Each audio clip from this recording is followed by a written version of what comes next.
The cover is most readers' first impression of any book and is a major factor in them deciding to pick it up and learn more or pass it over.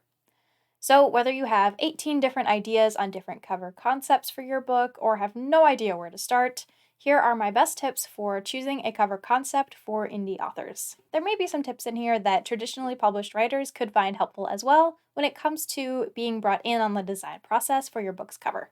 This is what I've learned from self publishing 5 books so far, with 8+ different covers and a good amount of research on the subject. The first and arguably most important step in choosing a cover design is researching your genre and subgenres. If you want to stand out, then you've got to blend in. That sounds a little counterintuitive, but readers of certain genres and subgenres have expectations for covers. This is the most important tip of this whole video. If a reader cannot determine the genre and tone of your book at a glance, something is not right with your cover. Every genre has cover tropes and trends, and in my opinion, it is very beneficial to play into these. I find it really helpful to go over the Kindle bestseller lists over the course of a couple of weeks or a couple of months to see what books are really popular and what covers readers are liking lately. This will help make sure you're seeing a wider variety of books, so not just the New York Times bestsellers, but also the sticky books.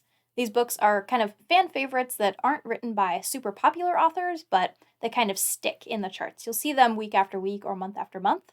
Not necessarily in the top 10 spots, but you'll kind of see them frequently reoccurring in different places.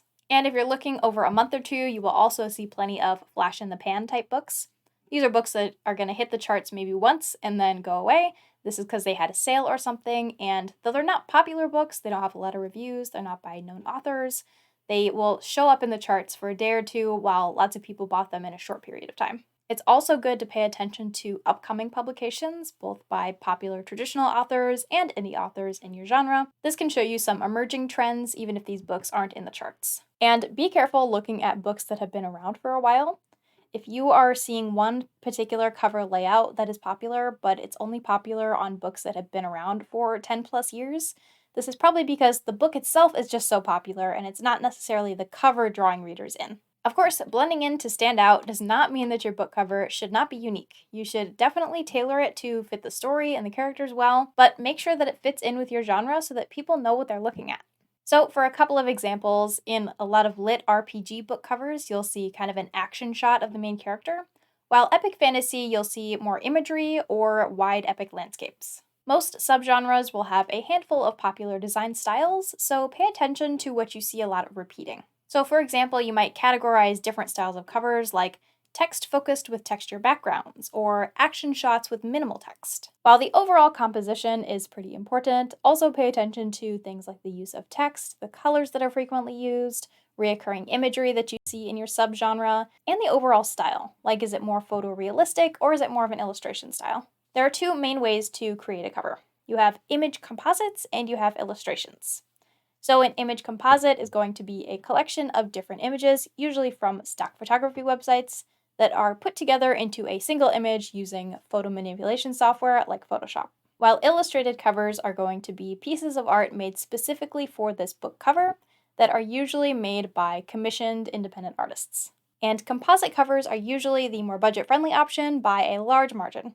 So once you've got a couple of different compositions in mind, how do you actually choose which one's going to be best for your story? Well, first just consider which is going to match best your story and your blurb. I would consider which composition option complements not only the story, but just the style of the writing itself. If you're choosing between a few different compositions, maybe consider the ones that are a little bit more modern, and whichever ones readers have been preferring more recently.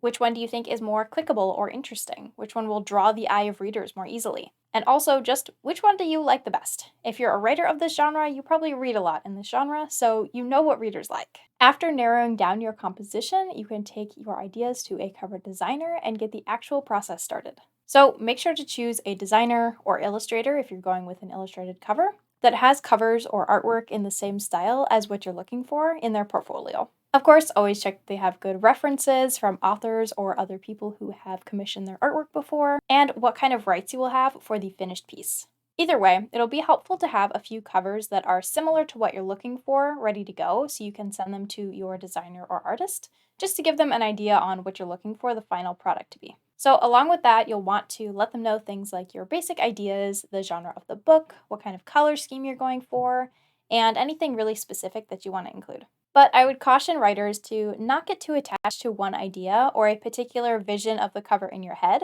as your designer will likely have some really good ideas. I know as writers, we want the cover to perfectly reflect the inside of the book, the story that we've crafted, all the symbolism and the side characters, and have this perfect image reflection of the main character. But if we have all that on the cover, it's probably just going to look like a big mess. So keep it simple and focus on the elements that are really important. Remember that the cover's job is to entice readers to check out the description and hopefully check out the rest of the book. So here are all of my book covers in order. My very first book was The All-Stars. I had this cover done professionally. While I am very happy with this cover, I did decide to unpublish this book a few years ago. The first edition of The Delinquent Crown had this cover, and it was done by a cover designer. While I was happy with it at the time, I have changed it since then. Both the covers for my Alexia Legends short stories were done by me. These were the first covers of anything that I had made, and it was a great learning experience. After I learned some basic typography, I'm pretty happy with these basic covers. For the Delinquent Crowns second edition and the Dormant Titans first edition, I did both these covers myself, and while I thought they were really awesome at the time, I am now deciding to recover them again. I also did the cover for my AI-generated novella, Legends of the Shadow Woods. This was my first use of generative AI art, and I think it turned out pretty good. I'm happy with it for this project. Revenge of the Druid Queen is my most recently published novel, and I also did the cover myself, using generated AI images and a lot of Photoshop. I'm very happy with this cover as well.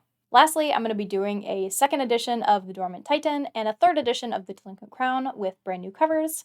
Here's a little sneak peek. They're still a work in progress, but I'm really happy with the progress on them so far. Again, I'm doing these myself using generated AI images. You can have pretty much any budget when it comes to book covers. You could do DIY for less than $30, or you could hire a very expensive cover designer for over thousands of dollars, or basically anything in between. If you're not interested in creating your own cover but still want a budget option, I would highly recommend pre-made covers. There are lots of really reputable cover designers or design companies that will have pre-made covers available for less than $100. And most people that sell pre-made covers will let you do minor changes, such as changing the color of the text or adding a subtitle for no extra cost. Lastly, I talked about DIY covers, so I feel like I should add this in here. A lot of authors will completely swear off or warn against doing your own book covers. And to a point, I get that. There are a lot of book covers where you can tell it was done by the author and it probably wasn't done very well. But if you are willing to put in the time and work it takes to learn the skill of designing covers, I think a lot of authors could do it. Like I said, it is a skill, so just like writing, it is going to take a long time to learn, and you're going to have to put in a lot of practice. But it's a skill, so if you want to try it out, then try it out.